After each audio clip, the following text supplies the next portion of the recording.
கண்ணதாசனின் அனுபவமே கடவுள் என்ற தலைப்பின் கீழ் அமைந்த கவிதை இதோ உங்களுக்காக. பிறப்பின் வருவது யாதெனக் கேட்டேன், பிறந்து பாரென இறைவன் பணித்தான். படிப்பெனச் சொல்வது யாதெனக் கேட்டேன், படித்துப் பாரென இறைவன் பணித்தான். அறிவெனச் சொல்வது யாதெனக் கேட்டேன், அறிந்து பாரென இறைவன் பணித்தான். அன்பெனப்படுவது என்னெனக் கேட்டேன், அளித்துப் பாரென இறைவன் பணித்தான். பாசம் என்பது யாதெனக் கேட்டேன், பகிர்ந்து பாரென இறைவன் பணித்தான். மனையால் சுகமெனில் யாதெனக் கேட்டேன், மணந்து பாரென இறைவன் பணித்தான். பிள்ளை என்பது யாதெனக் கேட்டேன், பெற்றுப் பாரென இறைவன் பணித்தான். முதுமை என்பது யாதெனக் கேட்டேன், முதிர்ந்து பாரென இறைவன் பணித்தான். வறுமை என்பது என்னெனக் கேட்டேன், வாடிப் பாரென இறைவன் பணித்தான். இறப்பின் பின்னது ஏதெனக் கேட்டேன், இறந்து பாரென இறைவன் பணித்தான்.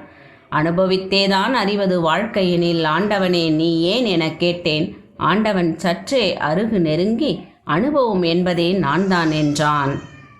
நன்றி, வணக்கம்.